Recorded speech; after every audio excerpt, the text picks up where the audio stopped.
दोस्तों एसआईपीज को लेके एक बहुत चौंकाने वाला तथ्य सामने आया है, डेटा सामने आया है। क्या डेटा है वो? डेटा ये है कि 96% एसआईपी अकाउंट्स डिसकंटिन्यू हो रहे हैं, मतलब कि एसआईपीज को लोग रोक रहे हैं या फिर एसआईपीज को छोड़ रहे हैं, अबेंडन कर रहे हैं, उनको स्टॉप कर रहे हैं। अब आप कहोगे राहुल भाई आप तो डेटा कुछ भी मन से बना लेते हो। बिल्कुल नहीं, मैं हमेशा आपको डेटा दिखाता हूं। अभी भी आपको डेटा दिखाऊंगा एमफी की वेबसाइट पे, association of mutual funds in India, उन्होंने ये डेटा पब्लिश किया है ऑफिशियली। अब आप देखिए अप्रैल 2025 से जनवरी 2026 के बीच में अगर हम देखें तो लेटेस्ट डेटा ये बोलता है कि 600 लाख नई एसआईपी जनरेट हुई हैं, ठीक है। वहीं पे 576 पुरानी एसआईपी जो हैं वो डिसकंटिन्यू हो गई हैं या उनका टेन्योर कंप्लीट हो गया है। कितनी? 576 लाख। मतलब 576 लाख डिवाइडेड बाय 600 लाख अगर हम करते हैं तो ये रेशो निकल के आता है 96%। यानी 96% एसआईपीज डिसकंटिन्यू हो गई हैं। किस पीरियड में? अप्रैल 2025 से जनवरी 2026 के बीच में। मतलब ऑलमोस्ट जितनी एसआईपीज नई खुली हैं उतनी ही एसआईपीज बंद हो गई हैं, ठीक है। अब ऐसा क्यों हो रहा है?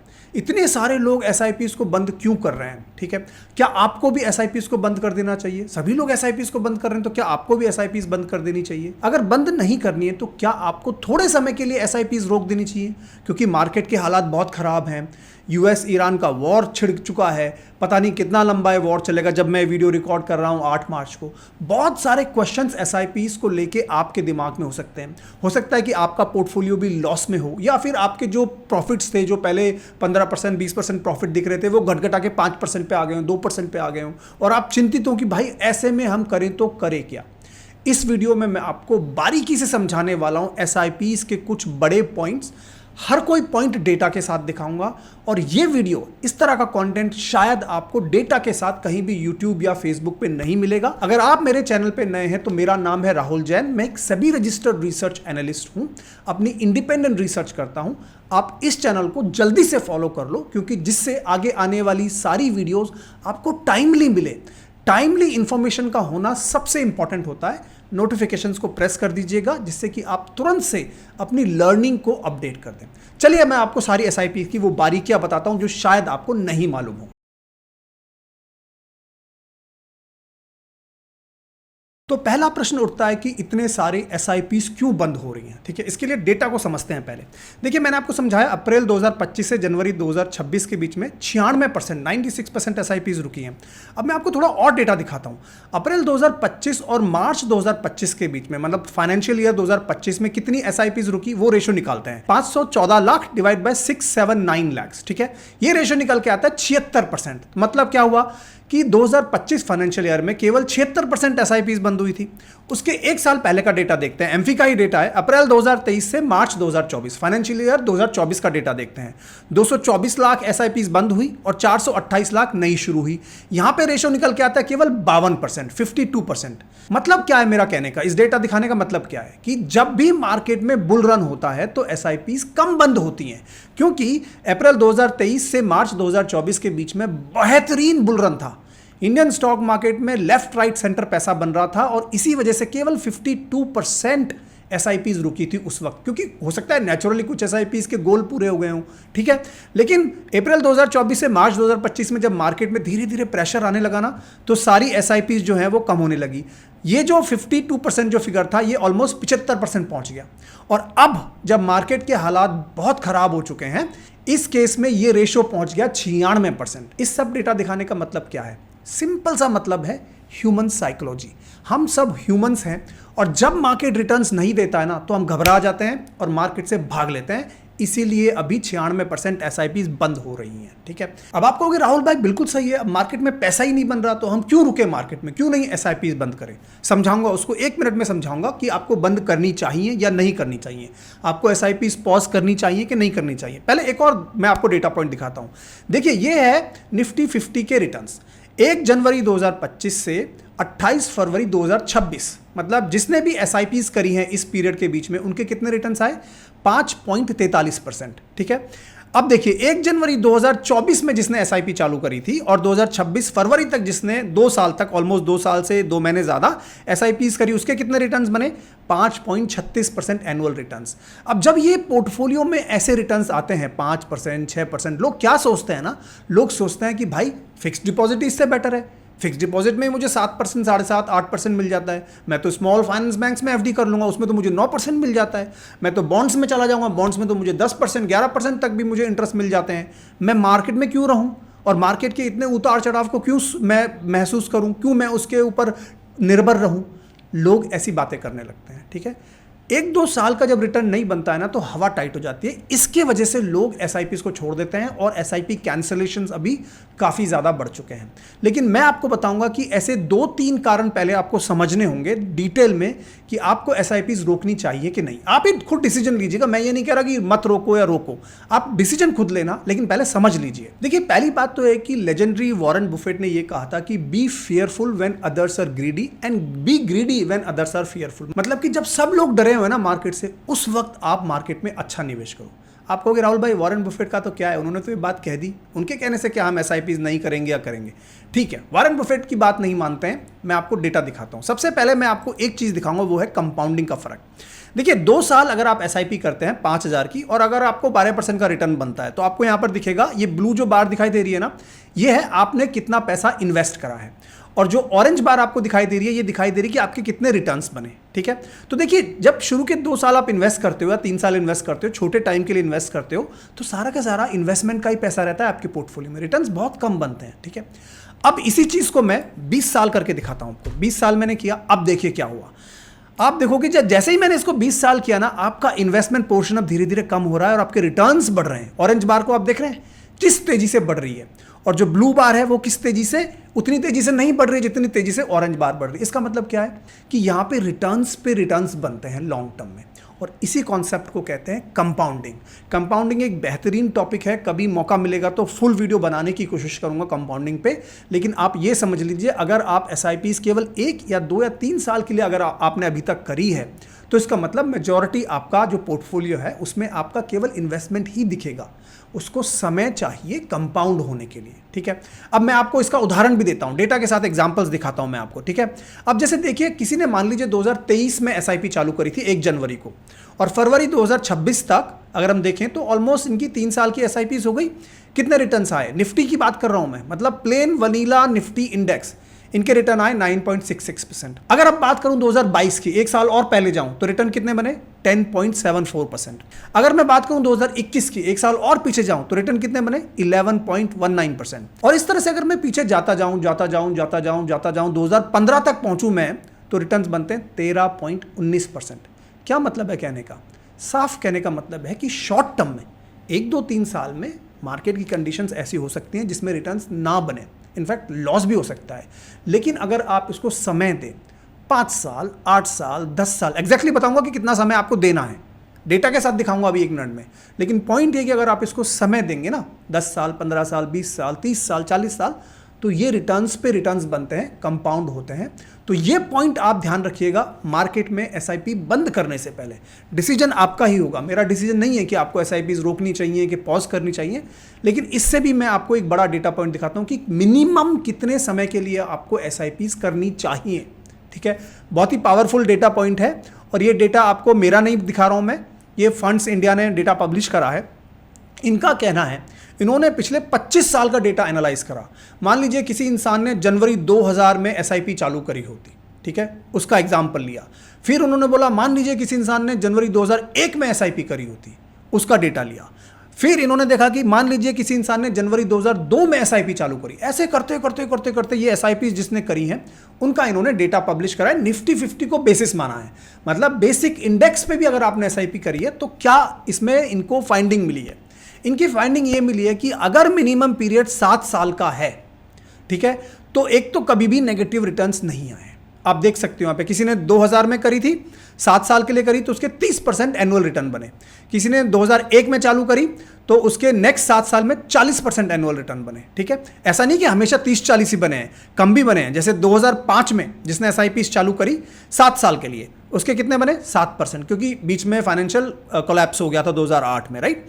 लेकिन इनमें से सारे केसेस में किसी ने भी लॉस नहीं करा और हर किसी इंसान ने 7% से बेटर के रिटर्न्स दिए हैं, जो कि एफडी से बेटर रिटर्न्स हैं। पहला पॉइंट, क्या आपको 7 साल भी मिनिमम अगर वेट नहीं है तो आप एसआईपीज में इन्वेस्ट मत करिए, आप एफडीज करिए, कोई और इंस्ट्रूमेंट जो आपकी फाइनेंशियल एडवाइजर आपको बोले वो करिए, ठीक है। इससे भी बड़ा रूल मैं जो आपको देने वाला हूं आज वो है 12 साल का। ये देखिए 12 साल का एक पीरियड है, ठीक है। ये आपको कॉलम दिख रहा होगा, यहाँ पे 12 लिखा हुआ है। इसका मतलब क्या है कि अगर किसी इंसान ने 12 साल के लिए अगर मिनिमम एसआईपी पीरियड रखा है अपना, तो उनके जो रिटर्न्स बने ना वो 10% से ज़्यादा बने एनुअली। देख लीजिए आप, 10% यहाँ आता है 2005 में, जो एकदम पॉसिबली वर्स्ट टाइम था एसआईपीज करने का, उस वक्त 10% बने। लेकिन बाकी टाइम देखेंगे ना आप तो 15%, 17%, 16%, 17%, 11%, 12%, 13%, 14%। ऑल्सो मैं एक और बात आपको यहाँ कहना चाहूँगा कि मैं ये नहीं कह रहा कि फ्यूचर में भी ऐसे रिटर्न्स आएंगे। ये मैं बिल्कुल कॉन्सेप्ट आपको नहीं सिखा रहा हूँ, please understand. I am not saying कि भाई फ्यूचर में भी इतने ही रिटर्न्स आएंगे, नो, मैं ये नहीं कह रहा हूँ। लेकिन मैं क्या कह रहा हूँ कि रिटर्न्स पे रिटर्न्स तब बनते हैं जब आप उसको समय देते हैं। Concept of compounding for SIPs is what you need to understand. अगर आपने कंपाउंडिंग का अगर लॉजिक नहीं समझा तो आप एसआईपीज को हमेशा बंद करोगे, बीच में रोक दोगे, ठीक है। अभी भी अगर आपको लगता है कि आपको एसआईपीज करनी चाहिए तो मैं अब आपको एक कैलकुलेशन दिखाने वाला हूँ, ठीक है। क्योंकि अभी मार्केट ना गिर रहा है और ये मार्केट आगे और भी गिर सकता है, ठीक है। क्योंकि मार्केट किसी के बस का नहीं है, किसी के कंट्रोल का नहीं है, कोई भी इसे प्रेडिक्ट नहीं कर सकता। तो लेट अस से कि अगर यहाँ से जब भी हम खड़े हैं, जब मैं वीडियो बना रहा हूँ, मान लीजिए मार्केट और गिरता है और आप बोलते हो राहुल भाई आपने क्या बताया, आपने तो बोला कि एसआईपीज कंटिन्यू करो। हालांकि मैंने नहीं बोला है, लेकिन आपका मतलब तो यही था ना कि एसआईपीज कंटिन्यू करो, और मार्केट तो गिरता जा रहा है, गिरता जा रहा है। अब आपको एग्जाम्पल से, कैलकुलेशन से दिखाता हूं कि अगर मार्केट आगे गिरता है तो क्या होगा। मान लीजिए आपने 2024 में एसआईपीज चालू करी थी। 1 जनवरी 2024 को आपने न्यू ईयर रेजोल्यूशन बनाया और आपने पूरी शिद्दत के साथ एसआईपीज चालू करी, ठीक है। तो ये तो है आपने एसआईपीज चालू करी, 25,000 रुपये पर महीने की आपने एसआईपीज चालू कर दी। एनएवी का मतलब क्या है, नेट एसेट वैल्यू की। मान लीजिए आपको 90 रुपये में एक म्यूचुअल फंड की यूनिट बनी, कोई सा भी म्यूचुअल फंड हो सकता है वो, ठीक है, चाहे निफ्टी है, चाहे कोई भी, आपने चाहे पोर्टफोलियो लेवल पे भी लगा के चल लो आप, कोई फर्क नहीं पड़ता कि कौन सा म्यूचुअल फंड है, ठीक है। आप मार्केट में हर महीने पूरी शिद्दत के साथ आपने एसआईपीज करी, कभी 91 रुपीज़ में मिला, कभी 92 में मिला, कभी 90 में, मार्केट ऊपर नीचे जैसे होता है उसी हिसाब से आपको म्यूचुअल फंड्स की यूनिट एलोकेट होती गई, ठीक है। करते करते करते 1 फरवरी 2026 आया और आपने 6,50,000 की टोटल एसआईपीज कर दी। आपकी एवरेज एनएवी जो बनेगी वो बनेगी 94.27, ठीक है। लेकिन फरवरी के एंड में एनएवी जो थी एक्चुअल में, मार्केट क्योंकि गिरा, वो 93 पे थी। मतलब आप कितने लॉस में हुए, 1.36% के आप लॉस पे बैठे हो। मतलब पिछले आप तकरीबन 1.5 साल से या 2 साल से एसआईपीज कर रहे हो और 1.5% के लॉस पे बैठे हो, ठीक है। वहीं पे दूसरा इन्वेस्टर भी है, उसने भी एग्जैक्टली सेम करा। 1 जनवरी 2024 से उसने एसआईपीज चालू करी, ठीक है। 90, 91 सारा करते करते सेम, एग्जैक्टली सेम आपके जैसे, वो भी लॉस पे बैठा है 1.36% से। अब क्या, तो ह्यूमन साइकोलॉजी जो होती है ना, अलग अलग ह्यूमंस पे अलग अलग काम करती है। मान लीजिए आपने क्या करा, आपने मेरी वीडियो देख ली, आपको ये सारा डेटा पॉइंट समझ में आ गया और आपने बोला कि यार यू नो व्हाट, एसआईपी को रोकना नहीं है अपने को भाई, चालू रखते हैं अपन। आपने मार्च 2026 से कंटिन्यू रखी अपनी एसआईपी, वही 25,000 रुपये लगाते गए, मार्केट गिरता रहा।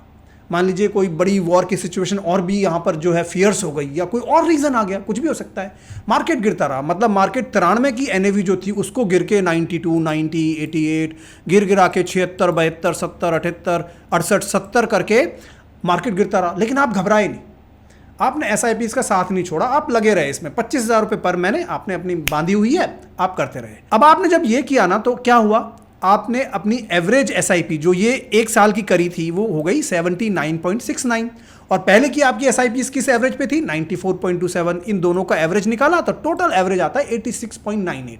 मतलब आपने 9,75,000 रुपये टोटल लगाए हैं अब तक 1 मार्च 2027 तक, और 86.98 आपकी एवरेज एनएवी आती है। बढ़िया साहब। वहीं पे जो दूसरा इंसान जो ये था, जो आपके साथ एसआईपीज कर रहा था, मे बी आपका फ्रेंड था, उसको डर लगा, उसने बोला यार भाई मार्केट में वॉर हो रहा है, मैं तो भाई अपनी एसआईपीज रोक रहा हूँ, मैं नहीं कर रहा एसआईपीज, ठीक है।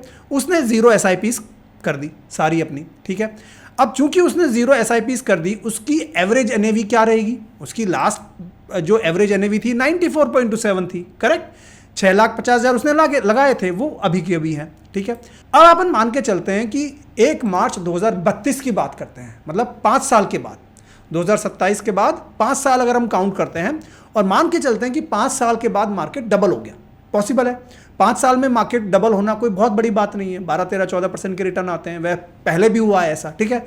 अगर ये मान के चलते हैं और मान के चलते हैं NAV जो 70 की थी मार्च 2027 में, 70 से ये 140 हो गई, मतलब इतना गिरा मार्केट, उसके बाद 140 पहुंच गई। 5 साल में कोई इतना बड़ी बात नहीं है, ये एजम्पशन है। ऐसा मैं नहीं कह रहा कि गारंटेड हो गई होगा, मैं ऐसा बिल्कुल नहीं कह रहा, मैं एजम्पशन मान के चलता हूं। तो हम देखते हैं कि जिस इंसान ने SIPs चालू करी ना, उसके कितने रिटर्न बने, 60% के तकरीबन।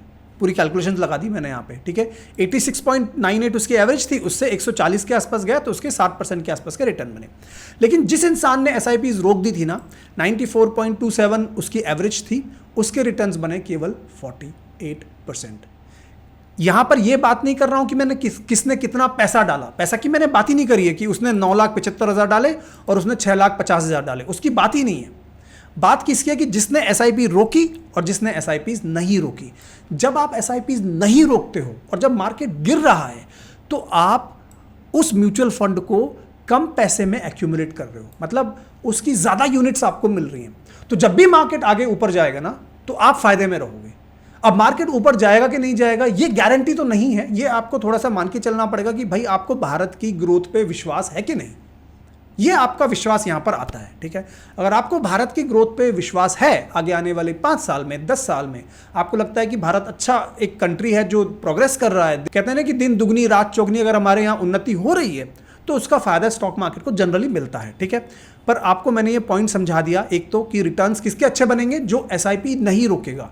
इनफैक्ट अगर आपके पास ज़्यादा पैसा होता है तो आप लमसम भी गिरे हुए मार्केट में लगा सकते हैं, ये अच्छा मौका होता है। जो वॉरेन बफेट साहब ने जो बात कही थी ना, वो ऐसे ही नहीं कही है उनको 80-70 साल का अनुभव है, तब जाके उन्होंने ये बात कही है। उन्होंने इतने सारे बैड मार्केट सिचुएशंस देखी हैं, उसके बाद उन्होंने ये बात कही है कि जब सबको डर लगता है तब आप निवेश करें, ठीक है। पहला पॉइंट। दूसरा पॉइंट एक और समझिएगा, अगर आप SIPs रोक देते हैं, आपने बोला राहुल भाई हम नहीं मान रहे आपकी बात हम तो SIP रोकेंगे, हम तो बंद करेंगे, ठीक है। मैं आपको एक और क्वेश्चन पूछता हूँ, जब आप SIP रोकोगे या स्टॉप करोगे, जो 25,000 रुपये महीने आपके निकल रहे थे ना SIPs में जाके लग रहे थे, उसका क्या होगा, वो आपके बैंक अकाउंट में रहेंगे, ठीक है। और मैं बताता हूँ आप क्या करोगे, वो 25,000 ना आपको पता भी नहीं लगेगा कहाँ निकल जाएगा। हर महीने कहीं कोई खर्चा हो गया, आज ये ले लिया, आज वो ले लिया, आज वाइफ ने ये बोला, आज हस्बैंड ने ये बोला, आज बच्चों ने ये बोला, आज मम्मी ने ये बोला, आज पापा ने ये बोला, कर करा के वो 25,000 रुपये पूरे निकल जाने हैं आपके अकाउंट से। मैं गारंटी के साथ बोल सकता हूँ, क्योंकि मैं कर चुका हूँ, ये सारी चीज़ें हो चुकी है, सारी ये गलतियाँ हमसे, और इसीलिए मैं ये वीडियो बना रहा हूँ। आप ये गलती ना करें, आप अपने फाइनेंशियल एडवाइजर से समझें, आप एक म्यूचुअल फंड डिस्ट्रीब्यूटर के पास जाएं। आप मेरी नहीं माने, हालांकि मैं भी सेबी रजिस्टर्ड रिसर्च एनालिस्ट हूं, मेरे पास भी क्वालिफिकेशन है, लेकिन फिर भी आप मेरी बात नहीं माने, क्योंकि यूट्यूबर्स का क्या भरोसा, कुछ भी आके बोलते रहते हैं। देखिए मैं कुछ भी नहीं बोलता, मैंने आपको सारा डेटा के साथ दिखाया है। और अगर आपको ये वीडियो अब तक पसंद आई है तो एक लाइक कर दीजिएगा, कमेंट्स में एक सिंपल सा थैंक यू लिख दीजिएगा, अच्छा सा कमेंट लिख दीजिएगा, मेरे लिए मोटिवेशन हो जाता है, मैं ऐसा कंटेंट आपके लिए बनाता रहूंगा। अब ये सब होने के बाद अब अगर आप कंफ्यूज हैं कि राहुल भाई SIP करे तो करे कहाँ, ठीक है, मैं आपको ये नहीं कह सकता कि आप SIP यहाँ करें या यहाँ ना करें, ये आप अपने एडवाइजर से बात करिए, जिसको आप कंसल्टेंसी फी देके उनसे बात कर लीजिएगा। लेकिन मैं आपको कुछ ना डेटा पॉइंट्स दिखा रहा हूँ, ये डेटा पॉइंट्स आपको एक ऐसी अच्छी इंफॉर्मेशन प्रोवाइड करेगा जिससे आप जब भी किसी से कंसल्ट करेंगे आपके दिमाग में ये बातें रहेंगी। क्या है डेटा पॉइंट, वो समझाता हूँ। इससे पहले मैं आपको डेटा दिखाऊं, मैं आपसे ये भी पूछना चाहता हूं कि ये वीडियो देखने के बाद क्या आप अपनी SIPs रोक रहे हैं, SIPs बंद कर रहे हैं, या फिर आप अपनी SIPs कंटिन्यू रखेंगे, मुझे जानना है। तो आप कमेंट्स में इस वीडियो को पॉज कर दीजिए, 15 सेकंड लगेंगी, और कमेंट में लिखिए कि भाई मैं SIPs अभी भी रोकूंगा, मेरा लॉजिक ये है। या फिर लिखिए नहीं राहुल भाई हमें अच्छे से समझ में आ गया है, हम अपनी SIPs नहीं रोक रहे हैं, हम लॉन्ग टर्म के लिए इन्वेस्ट कर रहे हैं, 5 साल 10 साल के लिए, जो भी आपका प्लान है वो आप कमेंट में लिखिए। मुझे पढ़ना है, मुझे जानना है कि कितने लोग ऐसे हैं जो ये वीडियो को समझ पाएँ अच्छे से, क्योंकि मैंने हर चीज़ डेटा से समझाने की कोशिश करी है। चलिए अब मैं आपको दिखाना चाहता हूँ कि कुछ म्यूचुअल फंड कैटेगरीज हैं जिनमें कंसिस्टेंट परफॉर्मेंस वाले म्यूचुअल फंड्स कौन से हैं, मतलब जिन्होंने कंसिस्टेंटली, मतलब कि स्टेबली जिन्होंने अच्छे रिटर्न्स दिए हैं, ठीक है। तो लार्ज कैप कैटेगरी में आप मेरे स्क्रीन पे देख सकते हैं कुछ म्यूचुअल फंड्स। अगेन इनमें से मेरी कोई भी रिकमेंडेशन नहीं है, ना ही मुझे किसी ने पैसे दिए हैं ये वीडियो बनाने के लिए, ठीक है। आप अपने फाइनेंशियल एडवाइजर से डिस्कस कर लीजिएगा, लेकिन ये पॉइंट्स उनके साथ डिस्कस करिएगा कि भाई मैं रोलिंग रिटर्न्स देखना चाहता हूं कि पिछले 5 साल में, 10 साल में रोलिंग रिटर्न्स किसके हैं। रोलिंग रिटर्न्स मतलब कंसिस्टेंसी ऑफ द परफॉर्मेंस, जिसने अच्छे परफॉर्मेंस दिए हैं वो mutual funds. Large cap category में 5 साल के बेसिस पे नंबर 1 पे है निपॉन इंडिया, नंबर 2 पे है आईसीआईसीआई प्रू, नंबर 3 पे है एचडीएफसी, टॉप 3। ठीक है, 3 साल के बेसिस पे रैंकिंग थोड़ी चेंज होती है। नंबर 1 पे रहता है निपॉन 17.60, नंबर 2 पे है आईसीआईसीआई प्रू 16.71 और नंबर 3 पे आ जाता है डीएसपी 16.33। अब क्वेश्चन आता है कि 3 साल को सेलेक्ट करें कि 5 साल को। जितना लंबा आप रोलिंग रिटर्न्स का पीरियड रखोगे ना उतना बेहतर है, तो मिनिमम 5 साल का रखिएगा मैं कहता हूं, और अगर 10 साल के रिटर्न्स भी देख सकते हो तो जरूर देखिएगा। 10 साल के बेसिस पे अगर आप देखोगे तो ये तीनों ही म्यूचुअल फंड टॉप में आते हैं। अब इनमें से कौन सा चूज करना है तो आप इनके थोड़ा सा जाके स्टडी करिए, फाइनेंशियल एडवाइजर से आप पूछिए कि इनके फंड मैनेजर कौन है, उनकी रिसर्च कैसी है, वगैरह वगैरह बहुत सारे क्वेश्चंस होते हैं। उनके लिए मैं अलग से कभी वीडियो बनाऊंगा, इसलिए बार बार कह रहा हूं कि चैनल को सब्सक्राइब कर लो। मैं इतना अच्छा कंटेंट क्रिएट करने की कोशिश कर रहा हूं ना कि मैं आपको डेटा से समझाऊं, जिससे कि आप मेरी बात ना मानो, आप मेरी ओपिनियन की तवज्जो मत दो, आप उसको आप ये देखो कि भाई डेटा क्या बता रहा है हमें। ठीक है, तो ये हुआ लार्ज कैप कैटेगरी। अब चलते हैं मिड कैप कैटेगरी। तो मिड कैप कैटेगरी में भी निपॉन इंडिया का 5 साल का परफॉर्मेंस सबसे बढ़िया रहा है, 21.24। एचडीएफसी नंबर 2 पे है 21.16, नंबर 3 पे है मोतीलाल ओसवाल 20.90। अब देखिए ये डेटा ना बहुत जल्दी चेंज होता है। मोतीलाल ओसवाल नंबर 3 पे खिसक गया है क्योंकि अभी रिसेंटली जो मार्केट करेक्ट हुआ है ना, इनके 1 साल के रिटर्न्स देखिए -4.21%। बाकी सबके रिटर्न्स बेटर हैं, लेकिन मोतीलाल ओसवाल नेगेटिव में है। मोतीलाल ओसवाल क्यों नेगेटिव में है इसके लिए मैं अलग से एक वीडियो बना सकता हूं, पूरा उनका पोर्टफोलियो एनालिसिस करके आपको बता सकता हूं कि भाई ये रीज़न है जिसकी वजह से ये लॉस में है। क्या ये हमेशा लॉस में रहेगा? ऑफ कोर्स नहीं रहेंगे, ऐसा थोड़ी होता है। लेकिन अभी यहाँ पर ये लॉस की वजह से नंबर 3 पे खिसक गए। इसीलिए ये इंपॉर्टेंट है कि जो मैं आपको डेटा दिखा रहा हूँ ना, ये आप जब भी निवेश करें इस डेटा को दोबारा रिफ्रेश करके समझें किसी से। मैं जनरली वीडियोस बनाता रहता हूं रेगुलर बेसिस पे, तो हो सकता है मेरी वीडियो अगर आपको लेटेस्ट मिल जाएगी उस वक्त तो आप वो जरूर देख लीजिएगा। ठीक है, लेकिन अभी की बात करें तो ये टॉप 3 निकल के आते हैं, निपॉन, एचडीएफसी एंड मोतीलाल। अब बात करते हैं स्मॉल कैप की। स्मॉल कैप कैटेगरी में 5 साल के बेसिस पे सबसे बढ़िया रिटर्न्स जो आए वो हैं क्वांट नंबर 1 पे। लेकिन क्वांट की एक और बात है, आपको ध्यान रखना है, इनका रिस्क एडजस्टेड रिटर्न्स आपको देखना पड़ेगा। ठीक है, इसमें वॉलेटिलिटी बहुत ज़्यादा होती है, तो ध्यान रखना कि ऐसे नहीं है कि केवल आप रोलिंग रिटर्न्स देख के आपने पिक कर लिया, बिल्कुल नहीं। आप उनकी वॉलेटिलिटी समझिए, उनके रिस्क एडजस्टेड रिटर्न समझिए।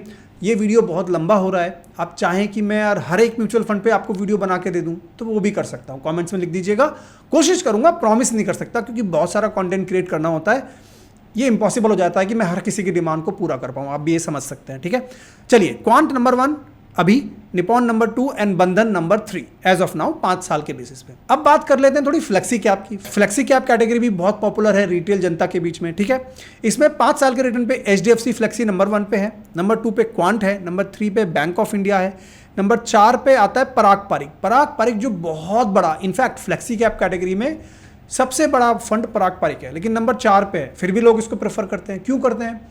क्योंकि पराग पारिक ना उतना ज़्यादा वॉलेटाइल नहीं है, उसमें इतना ज़्यादा मूवमेंट नहीं होता। ये थोड़े वैल्यू इन्वेस्टर वाली जो अप्रोच होती है ना वो लगाते हैं लोग। अगर मेरी कोई रिकमेंडेशन नहीं है कि आप पराग पारिक खरीदो या कोई और खरीदो। इनफैक्ट मैंने फ्लेक्सी कैप्स में ना एक वीडियो क्रिएट करी है, आप वो जाके देख लीजिएगा। ठीक है, तो ये हुए फ्लेक्सी कैप। तो इस तरह से हमने फ्लेक्सी कैप देख लिए। और भी बहुत सारी कैटेगरीज हैं, आप खुद जाके देख सकते हैं डेटा। फाइनेंशियल एडवाइजर से आप कंसल्ट भी कर सकते हैं। और मैं एक और आपको बात बोलने वाला हूँ, अगर आपने अब तक SIPs चालू नहीं करी हैं तो ये वीडियो देखिएगा, SIP का सही तरीका क्या है। ये वीडियो 2 महीने में 9 लाख से ज़्यादा लोग इसको देख चुके हैं। क्या खास बात है इस वीडियो में, आप जाके देखोगे ना तब आपको समझ में आएगा। इस वीडियो में मैंने वो चीज़ें बताई हैं जो एक फाइनेंशियल एडवाइज़र हज़ारों लाखों रुपए लेके किसी एक नॉर्मल इंसान को समझाने की कोशिश करता है। मैंने फ्री में आपके लिए बनाई है। ऑफ कोर्स फ्री बनाता हूँ सारा कंटेंट, यूट्यूब पे जितना भी आप देखते हो फ्री में है, आप देखिएगा, समझिएगा। मेरी ही नहीं, और लोगों की जो अच्छा कंटेंट बना रहे हैं उनकी वीडियोस देखिएगा, अपनी लर्निंग को अपडेट करिएगा, और सबसे बड़ी बात, अपने टाइम की वैल्यू करिएगा। फालतू का इधर उधर का कंटेंट नहीं, अच्छा कंटेंट देखिए, फाइनेंशियली अवेयर हुइए। मैं तो ये दुआ करता हूँ कि आपके जीवन में बहुत सारा धन आए, बहुत सारा पैसा आए, और आप अच्छा करें अपने लाइफ में। ये वीडियो अगर आपको पसंद आया ना तो लाइक कर दीजिएगा, कमेंट्स में थैंक यू लिख दीजिएगा, और चैनल को सब्सक्राइब अगर आपने अब तक नहीं किया तो आप किसका वेट कर रहे हैं? सब्सक्राइब का बटन हिट करिएगा, जिससे कि आपको टाइमली इंफॉर्मेशन मिल जाए। मैं आपसे फिर मुलाकात करूंगा, तब तक के लिए जय हिंद, जय भारत।